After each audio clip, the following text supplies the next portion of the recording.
Баршаңызға сәлем, каналыма қош келдіңіздер.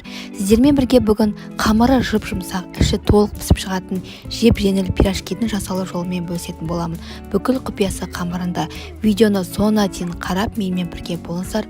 Алдымен қамырының жасалу жолымен бастаймыз.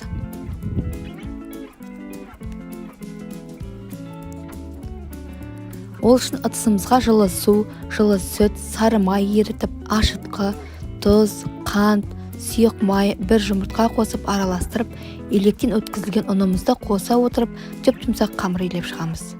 Барлық мөлшерін описаниеда қалдыратын боламын.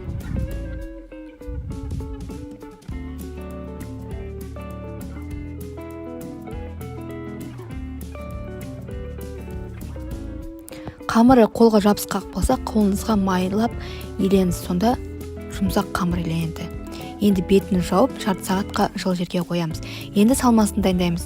Картошкаларды ашып, жуып, бөліктерге бөліп, суға қайнатып пісіреміз. Үлкен пияз турап, майға қуырып аламыз. Енді піскен картопты қуырған пияз салып, дәміне қарай тұз, бұрыш салып, араластырамыз.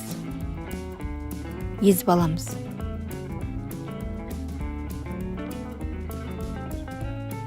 Шамалы сары май қосып, жіберсеңіздер өте дәмді болады салмасы.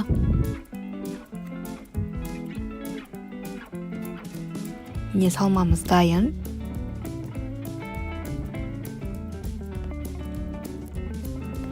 Қамырымыз көтерілді міне. Енді бөліктерге бөліп қоя береміз. Бетін жауып отырыңыздар, күйіп қалмас үшін.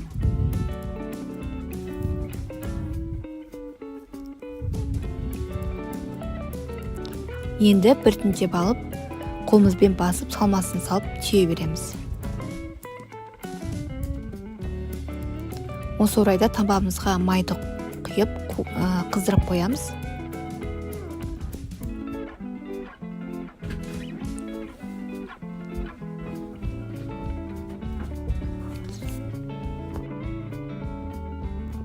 Жасап қойған пирожкилердің бетін жауып қойыңыздар.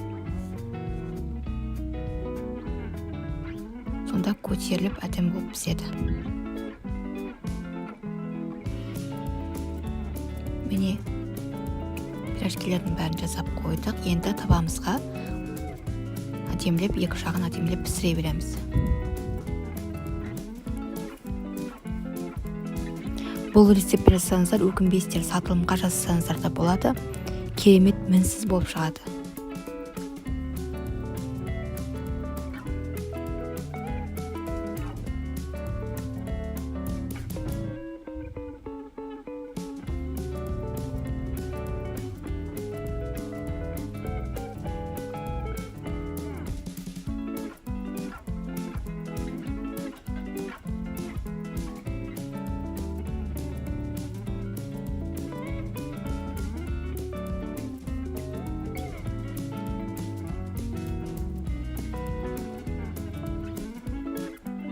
Өте дәмді, ерекше жып-жұмсақ болып шығады.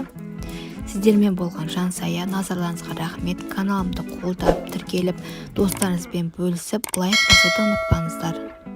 Келесі видеомда көру үшін қоңырауын басып қойыңыздар. Бірінші болып көретін боласыздар сонда.